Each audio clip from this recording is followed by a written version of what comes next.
Ciao a tutti, sono il maestro Andrea Della Pietra e vi do il benvenuto al corso sul tango dei cavalli neri.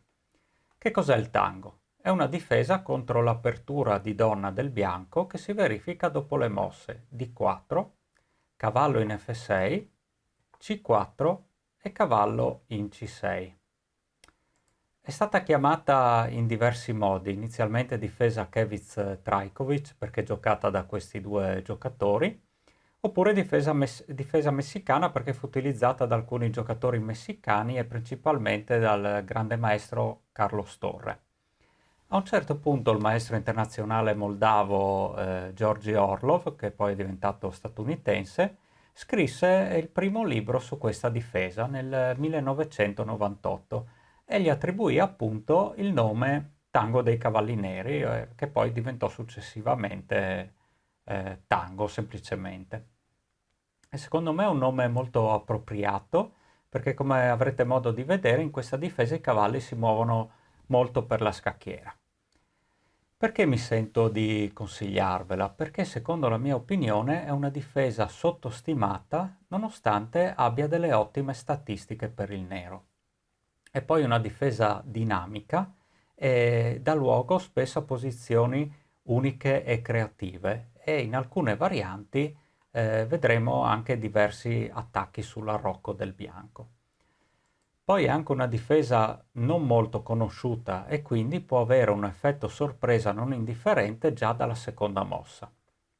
C'è da dire anche che non c'è una teoria pazzesca dietro, quindi per intenderci difficilmente verranno trovate novità teoriche alla 24esima mossa, come può essere magari in una difesa siciliana nell'est indiano o nella partita spagnola. Eh, Un'altra cosa molto interessante è che il bianco può cadere in molti tranelli strategici e tattici che non sono fini a se stessi. Questo vuol dire, ad esempio, un tranello fine a se stesso è tentare di dare il matto del barbiere, che se ci riusciamo bene vinciamo subito la partita, ma altrimenti se viene parato rischiamo di trovarci in posizione inferiore. E su quest'ultimo punto voglio farvi vedere come ho conosciuto il tango, diciamo in un modo un po' traumatico, perché ho perso una partita in poche mosse a un torneo semilampo, quindi con 15 minuti a testa. E entrambi i giocatori, eravamo entrambi candidati maestri, quindi sulla carta l'incontro era molto equilibrato. Quindi io avevo il bianco e ho giocato D4, cavallo F6, C4 e appunto cavallo C6. Ora era la prima volta che affrontavo questa difesa, quindi ho deciso di giocare una mossa naturale come cavallo C3. In realtà in questa posizione le mosse più giocate sono appunto cavallo C3, poi è giocata anche D5 un po' meno, che tenta di confutare subito la difesa, e la mossa più giocata poi è cavallo in F3. Quindi diciamo queste tre sono le mosse principali. In questa partita ho giocato cavallo C3 e il nero ha giocato E5, controbattendo al centro. Ora la più giocata D5, cavallo, il cavallo ovviamente non torna in B8, non va fuori gioco in A5, ma va in E7 e dopo E4 va in G6. Quindi vedete già questa manovra, cavallo B8, C6, E7 e G6 e il cavallo dà un'occhiata alle case F4, H4, quindi verso l'ala di re del bianco. Ora io ho giocato una mossa comunque sensata perché sviluppa l'alfiere e fortifica il punto E4. E ora un'altra mossa tipica del nero nel tango che è quella prima di giocare D6 di portare l'alfiere al di fuori della catena dei pedoni D6 e 5 e quindi di giocare alfiere C5 o alfiere B4. L'alfiere notate come miri al punto F2. Quindi dopo io ho giocato, in realtà questo è l'errore, già l'errore decisivo, io ho giocato la mossa cavallo Gine2, andando in posizione persa. Quindi adesso, come farò tante volte all'interno di questo corso, vi invito a mettere in pausa il video e cercare di indovinare la mossa, in questo caso la mossa vincente per il nero. Potete mettere in pausa. Bene, la mossa vincente è cavallo in G4. Siamo solo alla settima mossa, ma ora il nero guadagna materiale. Ovviamente la minaccia è sul punto F2. Qua io ho roccato, avrei potuto giocare anche alfiere E3, ma avrei perso due pedoni. Dopo cavallo per E3 cade anche G2 e avrei perso anche l'arrocco. Quindi io ho giocato a Rocco e dopo la fortissima donna in H4 mi sono accorto di avere una posizione praticamente persa, perché la minaccia principale è donna H2 che va parata perché sarebbe scacco matto, e la seconda minaccia è sul punto F2, quindi cavallo per F2 o alfiere per F2.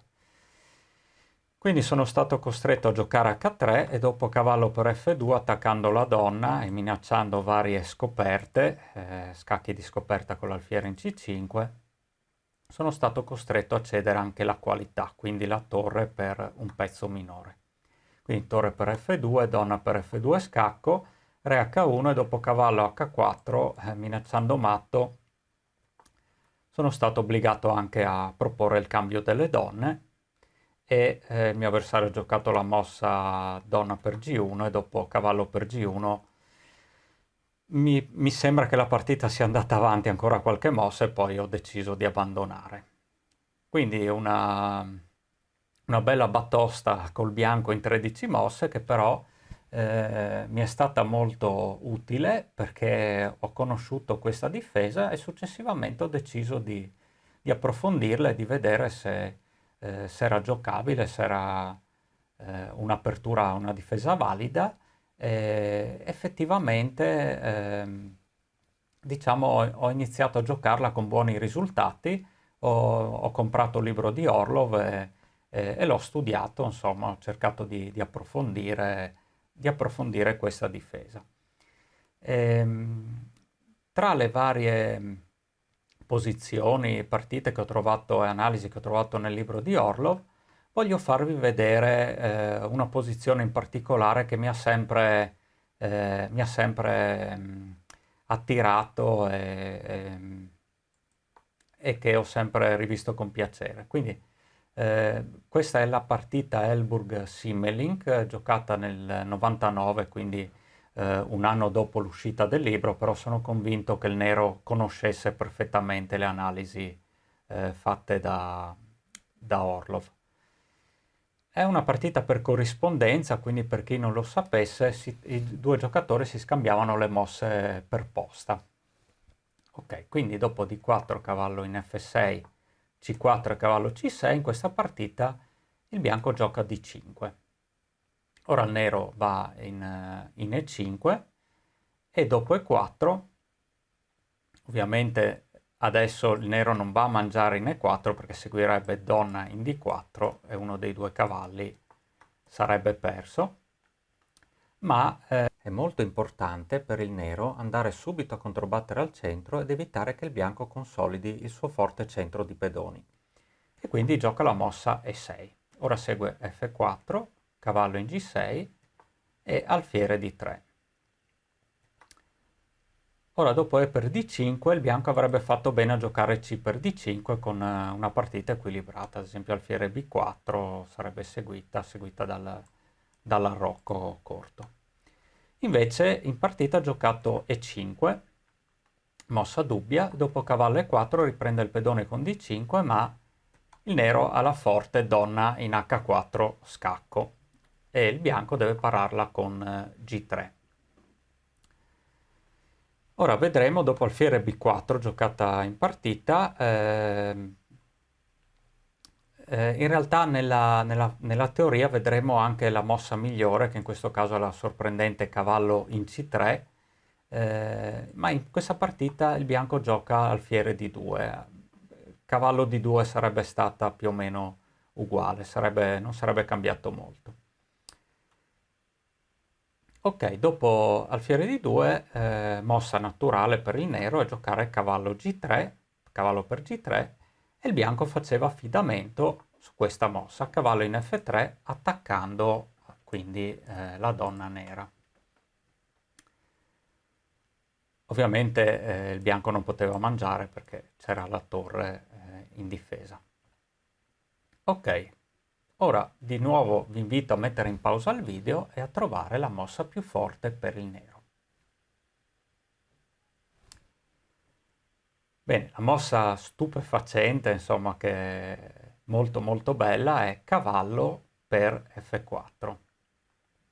Quindi il nero lascia in presa la donna perché dopo cavallo per H4 seguirebbe ovviamente cavallo per D3, scacco matto. Quindi la donna è intoccabile e dopo cavallo per F4 il bianco deve giocare, deve spostare l'alfiere attaccato e in questo caso gioca alfiere in F1. Alfiere per D2, cavallo per D2 ed ora un'altra bellissima mossa da parte del nero che è donna in H3. La donna si sposta dall'attacco e si rimette di nuovo in presa. Ovviamente avete già capito che non si può catturare la donna per cavallo D3 di nuovo matto. E ora il bianco ha giocato torre G1. Avrebbe potuto giocare cavallo G5, ma sarebbe seguita ugualmente, sempre con lo stesso tema, bellissimo, donna G2, ad esempio dopo donna in G4, cavallo D3, e cadono entrambe le torri, come potete vedere. Ora dopo donna F4 basta difendersi con donna F8 e la posizione del nero è assolutamente vinta.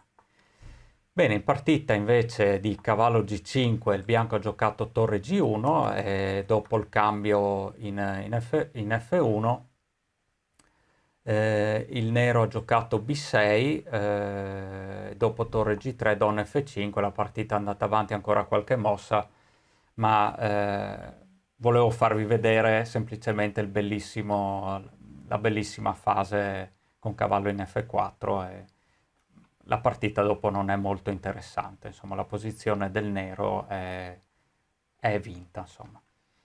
Oltre a B6, vediamo, volevo farvi vedere, invece di B6 c'era un'altra mossa ancora più forte che era semplicemente arroccare. Dopo torre G3, donna in H6, ora re del bianco al centro, il bianco deve cercare di portarlo al sicuro, quindi cercare di arroccare lungo.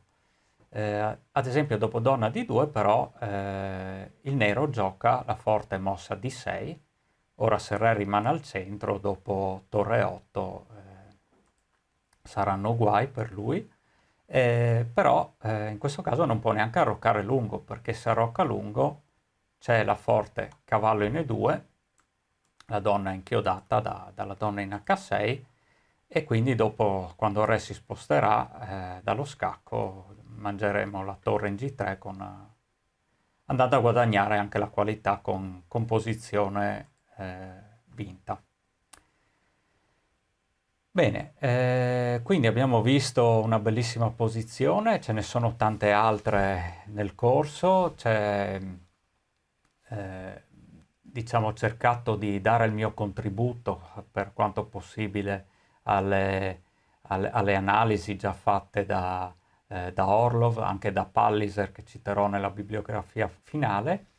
E, insomma, ho cercato di rendere un po' mio questo corso e di dare un contributo. Quello che voglio dire è che non è un corso per principianti assoluti, quindi se avete appena imparato a muovere i pezzi forse è un po' troppo avanzato, però diciamo che a partire da un livello di gioco circa di 1500 punti elo fino ad arrivare ai 2000, ma probabilmente anche per un candidato maestro che vuole includere nel suo repertorio il tango, secondo me potrebbe essere interessante il corso, quindi lo consiglio dai 1500 punti in su, insomma, ecco. Eh, Bene, quindi che dire, iniziamo questo corso, spero che vi divertiate e che impariate a giocare questa bellissima difesa.